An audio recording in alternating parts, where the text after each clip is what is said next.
नमस्कार, मैं हूं खुशबू पांडे। स्वागत है आपका हमारे खास कार्यक्रम जनता सरकार में, जिसमें हम बात करेंगे सत्ता के सिंहासन से लेकर जनता के सरोकार तक। साथ ही हम आपको बताएंगे प्रदेश सरकार की हर उस योजना के बारे में जिनका सीधा संबंध हरियाणा के जनता से है।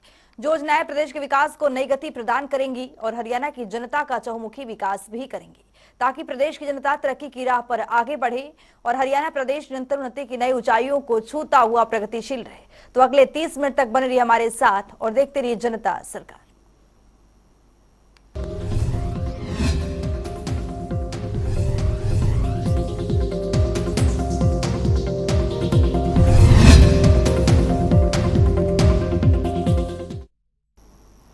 हरियाणा के मुख्यमंत्री मनोहर लाल के नेतृत्व में जलभराव की समस्याओं को कम करने के लिए कई महत्वपूर्ण योजनाएं चलाई जा रही हैं, ताकि प्रदेशवासियों को जलभराव से परेशानी का सामना न करना पड़े। इसी कड़ी में मुख्यमंत्री मनोहर लाल ने जल आपूर्ति एवं सीवरेज बोर्ड की 56वीं बैठक की अध्यक्षता की, जिसमें कई पेयजल आपूर्ति योजनाओं को मंजूरी दी गई है।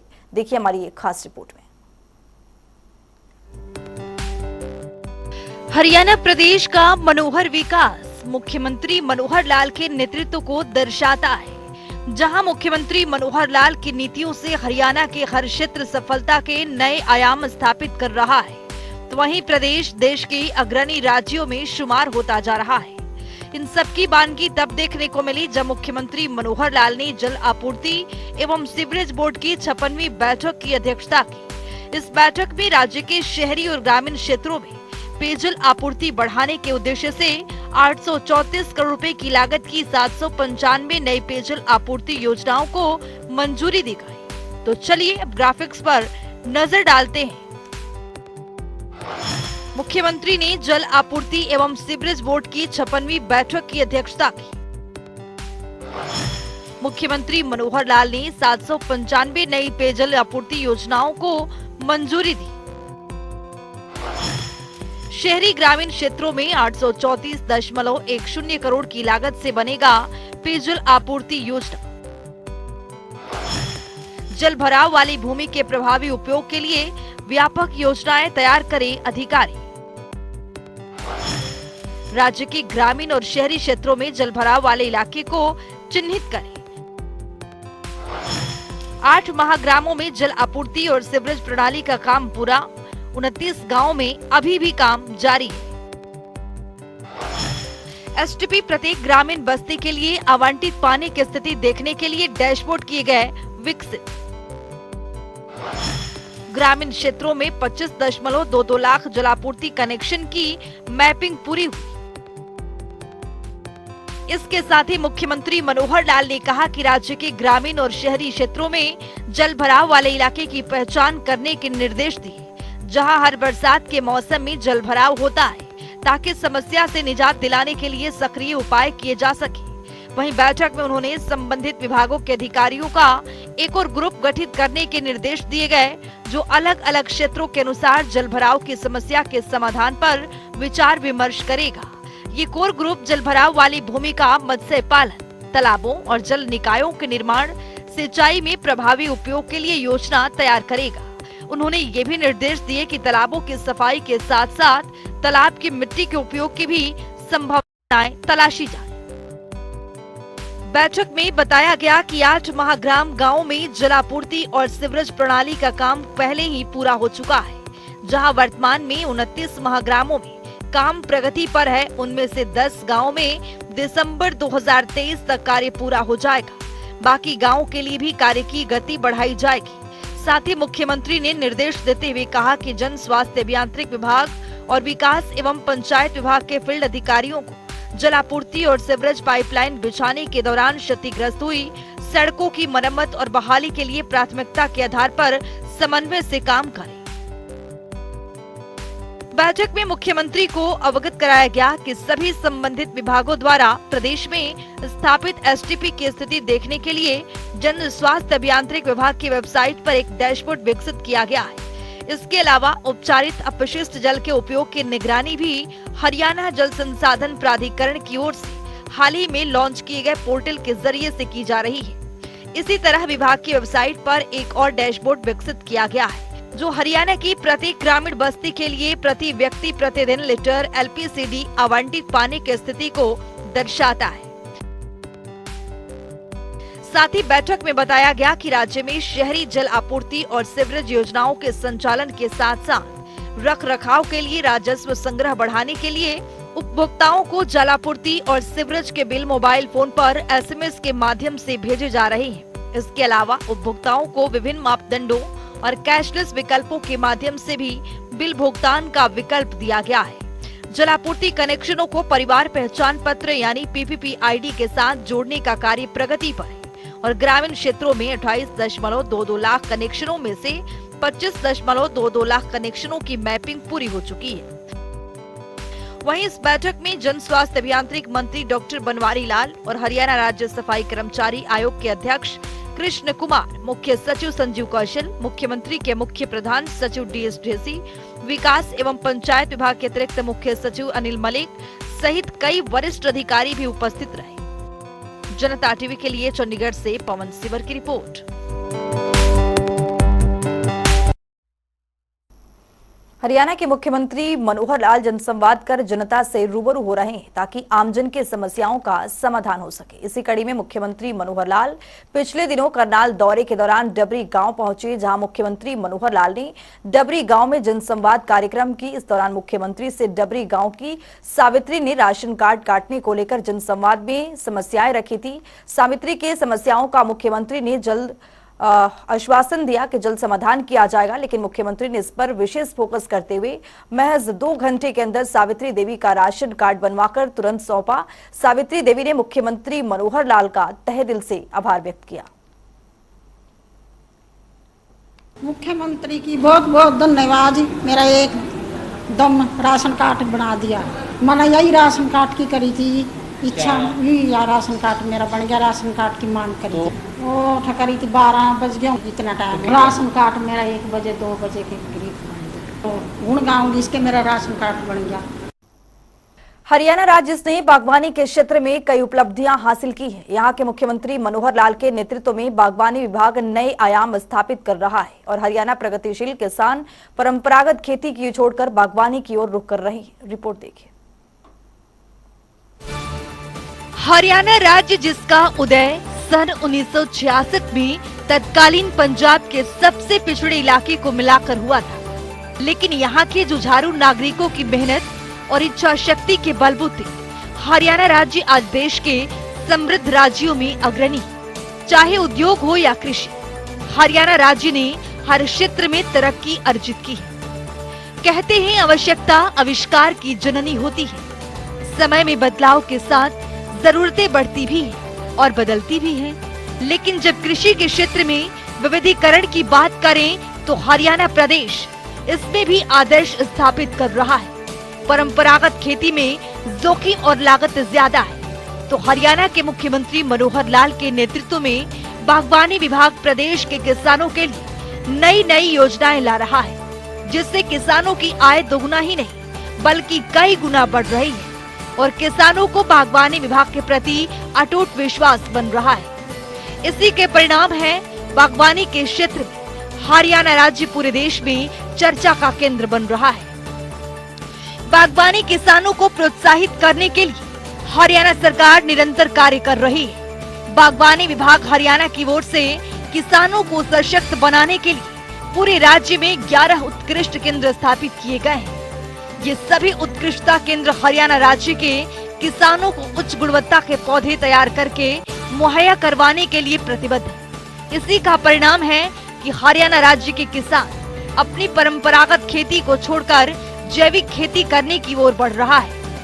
कृषि विविधीकरण को बढ़ावा देने के लिए हरियाणा की मनोहर सरकार ने पिछले 7 साल में बागवानी विभाग के बजट को करीब 3 गुना बढ़ा दिया है। बागवानी विभाग द्वारा चलाई जा रही योजनाओं का लाभ उठाकर हरियाणा का किसान खुशहाल हो रहा है, जिससे विभाग के प्रति किसानों को विश्वास भी बढ़ रहा है। हरियाणा सरकार की ओर से किसानों को हर योजना का लाभ देने के लिए मेरी फसल मेरा ब्यौरा कार्यक्रम सफलतापूर्वक चलाया जा रहा है। इस कार्यक्रम के तहत साल 2021-22 लगभग 1.29 लाख एकड़ क्षेत्र को पोर्टल पर पंजीकृत किया जा चुका है। हरियाणा सरकार की योजनाएं राज्य के किसानों के लिए लाभकारी साबित हो रही हैं। बागवानी क्षेत्र में अग्रणी हरियाणा राज्य की मनोहर सरकार ने भावांतर योजना लागू की है। इस योजना के अंतर्गत यदि राज्य के किसानों को अपनी फसल मंडी में बेचने पर कम कीमत मिलती है, अर्थात किसानों को नुकसान होता है, तो उसकी भरपाई राज्य सरकार द्वारा की जाती है। इस योजना के तहत किसानों को कृषि में विविधता लाने के लिए प्रोत्साहित किया जा रहा है। बागवानी फसलों पर भावांतर योजना लागू करने वाला हरियाणा देश का पहला राज्य है। तो चलिए अब ग्राफिक्स के जरिए समझते हैं। इस योजना को 1 जनवरी 2018 को लागू किया गया। योजना के तहत 21 बागवानी फसल कवर हुआ। अब तक 5,403 किसानों को 14.12 करोड़ रुपए का प्रोत्साहन। भावांतर भरपाई योजना हरियाणा सरकार की एक अनूठी योजना है। राज्य के जो किसान अपनी फसल जैसे सब्जियां, फलों आदि का बाजार में बेचते हैं, लेकिन उन्हें अपनी फसल बेचने पर उचित मूल्य नहीं मिल पा रहा है, उन किसानों को राज्य सरकार द्वारा फसल का या तो मुआवजा या फिर फसल की कम कीमत की उचित भरपाई के रूप में प्रोत्साहन धनराशि प्रदान की जा रही है, ताकि किसानों को उसकी फसल का सही मूल्य मिल सके। हरियाणा का बागवानी विभाग प्रदेश के किसानों की आय बढ़ाने के लिए निरंतर प्रयास कर रहा है। बागवानी किसानों की फसल को मौसम की अनिश्चितता जैसे प्राकृतिक आपदा, फसल में बीमारी लगने, असामान्य बारिश, तूफान, सूखा पड़ना आदि के कारण होने वाले नुकसान की भरपाई के लिए हरियाणा बागवानी विभाग की ओर से मुख्यमंत्री बागवानी बीमा योजना चलाई जा रही है। इस योजना के अंतर्गत कुल 21 सब्जियां, फल और मसालों की फसल को कवर किया गया है। ऐसी योजना चलाने वाला हरियाणा पहला राज्य है। फल की फसल पर 1,000 रुपए का प्रीमियम तय किया गया है। सब्जियों की फसल पर 750 रुपए का प्रीमियम तय किया गया है। फल पर बीमा राशि 40,000 रुपए प्रति एकड़ दी जाती है। सब्जियों पर 30,000 रुपए प्रति एकड़ दी जाती है। बीमा दावों का निपटान करने के लिए बागवानी विभाग की ओर से एक सर्वे भी किया जाता है, जिसके अंतर्गत फसल नुकसान की 4 श्रेणियां 25%, 50%, 75% और 100% में विभाजित की गई है। मुख्यमंत्री बागवानी बीमा योजना में कुल 21 बागवानी फसलों को शामिल किया गया है।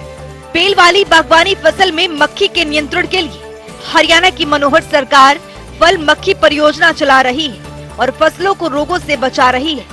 किसानों को खुशहाल करने के लिए हरियाणा सरकार लगातार प्रगति की ओर अग्रसर है। राज्य सरकार ने फलों, सब्जियों, मिट्टी और पानी में कीटनाशक अवशेष सामग्री की प्रवृत्ति के लिए कीटनाशक अवशेष प्रयोगशालाएं भी स्थापित की जा रही हैं। हरियाणा की मनोहर सरकार ने सिरसा और करनाल में अनूठी कीटनाशक अवशेष प्रयोगशालाएं स्थापित की। वर्ष 2021-22 के दौरान बागवानी उत्पाद मिट्टी और पानी के कुल 2,916 नमूनों का विश्लेषण किया जा चुका है। प्रयोगशालाओं में की गई जांच में उत्पाद के लिए 5.8% नमूनों में कीटनाशक का अवशेष स्तर अधिकतम अवशेष स्तर से ज्यादा पाया गया है।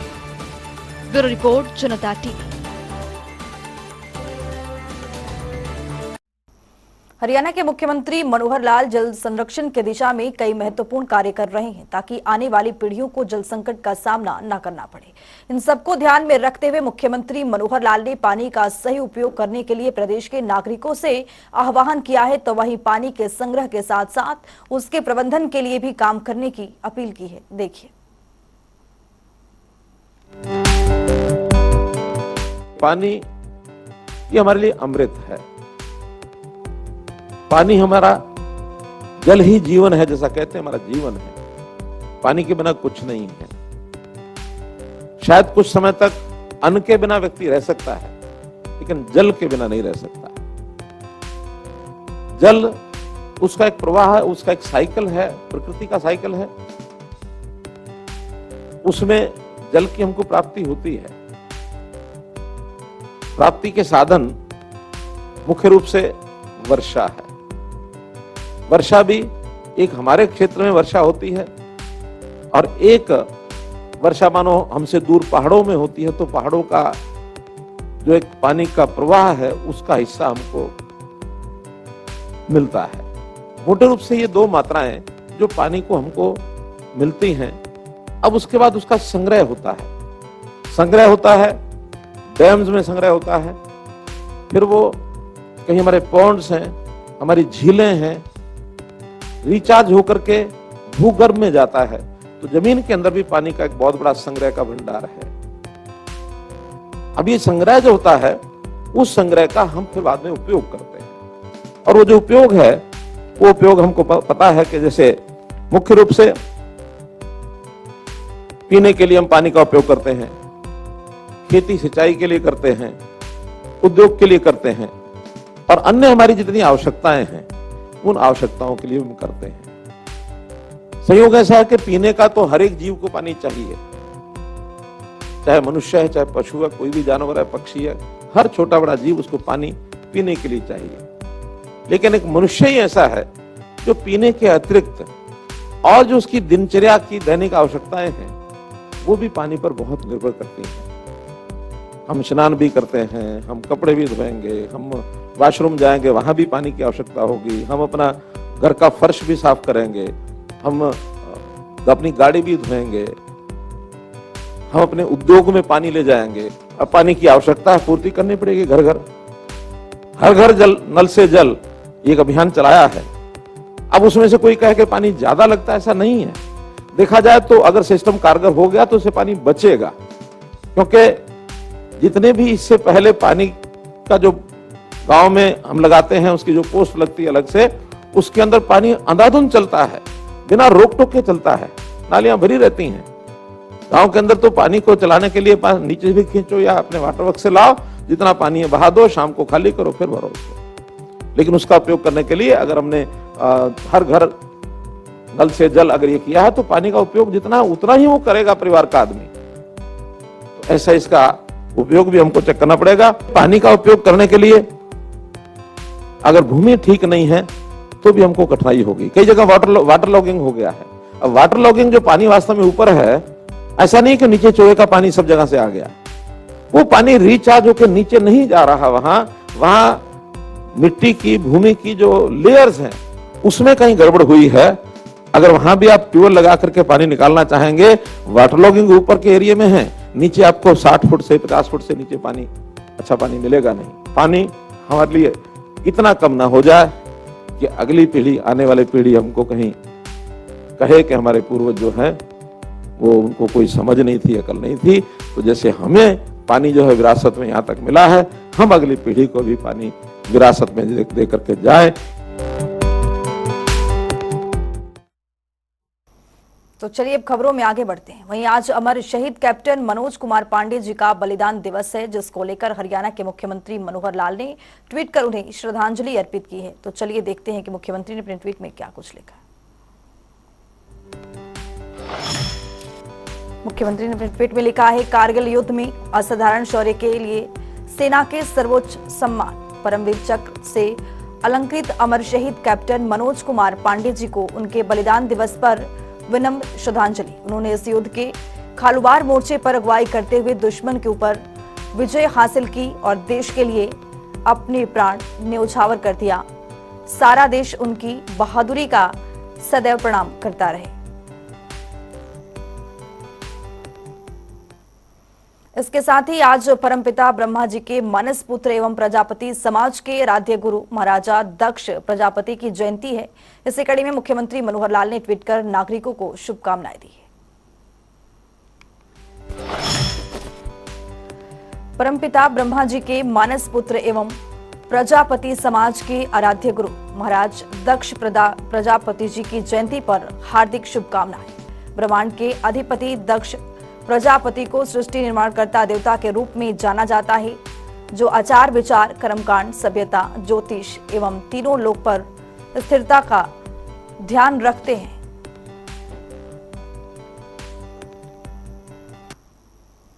वहीं मुख्यमंत्री मनोहर लाल ने गुरु पूर्णिमा के अवसर पर ट्वीट कर सभी गुरुजनों को शुभकामनाएं दी।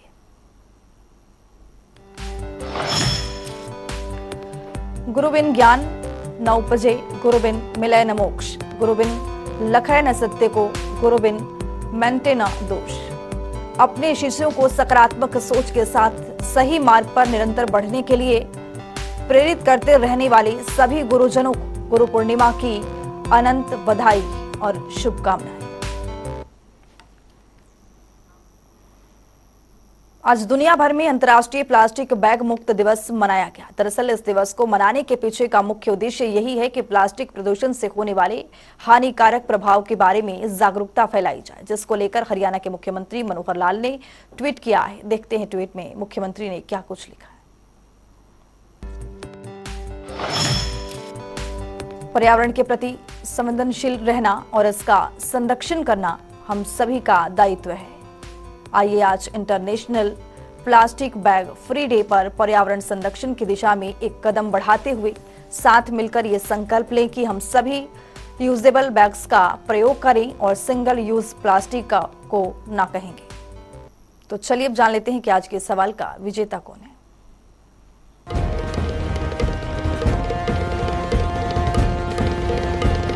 तो बात अब आज के विजेता की। जैसा कि आप जानते हैं हर रोज एक नया सवाल पूछते हैं, सही जवाब देने वाले के नाम और तस्वीर अपने टेलीविजन स्क्रीन पर दिखाते हैं, साथ ही उसको उपहार भी देते हैं। तो चलिए अब जान लेते हैं कल का हमारा सवाल क्या था और कौन है इसका विजेता। कल का हमारा सवाल था हरियाणा में एक परिवार एक नौकरी योजना को कब लागू किया गया था। इसका सही जवाब है डी, साल 2023। फिर जवाब आए, लेकिन आज के हमारे विजेता हैं सिरसा से अर्नव सिंह। अर्नव, आपको बहुत बहुत बधाई। तो फिर पूछेंगे आज का सवाल, देखते रहिए जनता टीवी।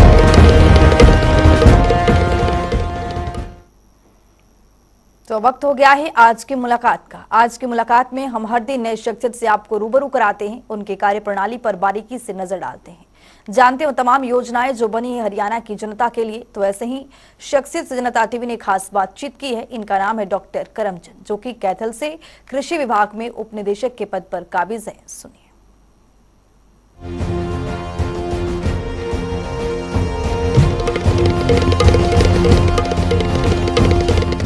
देखिए, धान की सीधी बिजाई का जो लक्ष्य सरकार द्वारा विभाग को दिया गया था, उससे ज़्यादा पंजीकरण किसानों ने हर जिले में कराया है। मैं कैथल की बात करूं तो 21,000 एकड़ का लक्ष्य हमें दिया गया था। यहां पर लगभग 24,000 एकड़ में पंजीकरण पोर्टल पर स्वयं किसानों ने कराया और पिछले साल से लगातार ये एरिया बढ़ता जा रहा है। किसान अब समझने लगे हैं कि इसमें धान की जो सीधी बिजाई है, इसमें पानी की बहुत ज़्यादा बचत है और पानी की बचत के साथ साथ उनकी जो शुरुआती खर्च है वो भी बहुत ज़्यादा बचता है। स्टार्टिंग का जो बिजाई का खर्चा वो बहुत बचता है, लगभग 4 से 5 हज़ार रुपया, क्योंकि पनीरी को उखाड़ना, फिर लगाना और फिर आगे ले जाना। और इसके साथ साथ किसान ये भी समझ रहे हैं कि सरकार भी इसमें 4,000 रुपया प्रति एकड़ प्रोत्साहन राशि दे रही है, तो ये की भी बहुत बड़ी बात है। इसके साथ साथ किसानों ने ये भी महसूस किया पिछले साल 2-3 साल में लगातार कि इसमें लगभग 25% पानी की बचत होती है। दूसरा, बीमारियां और कीट कम लगते हैं। मंडी में जब ये प्रोड्यूस जाती है तो इसके दाने में चमक अलग होती है और इसके साथ साथ इसमें पर्यावरण भी सुरक्षित रहता है। और 5वीं बात, ज़मीन की तासीर सुधरती है, क्योंकि रिचार्जिंग बढ़ जाती है। पेडलिंग करने से रिचार्जिंग बंद हो जाती है, इसमें रिचार्जिंग बढ़ जाती है। तो ये धीरे धीरे रुझान बढ़ रहा है। बड़ी अच्छी शुरुआत है ये और किसान इसको अपनाने लगे हैं।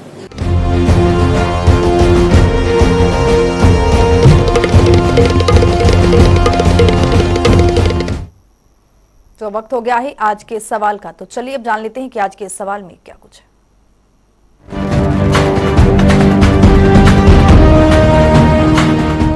हर रोज की तरह हाजिर हूं आज का सवाल लेकर। जैसा कि आप जानते हैं हर रोज एक नया सवाल पूछते हैं, सही जवाब देने वाले के नाम और तस्वीर अपने टेलीविजन स्क्रीन पर दिखाते हैं, साथ ही उसको उपहार भी देते हैं। तो चलिए नजर डालते हैं आज के सवाल पर। हरियाणा में प्राण वायु देवता पेंशन योजना की शुरुआत कब की गई थी? ए 5 जून 2021, बी 5 मई 2019, सी 5 जनवरी 2023, डी 5 फरवरी 2022। तो दीजिए सही जवाब और बनिए विजेता।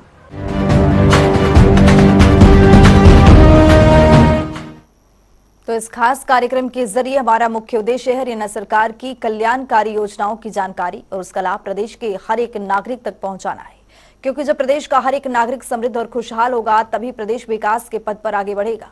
हमारे खास कार्यक्रम जनता सरकार में आज के लिए इतना ही। नमस्कार।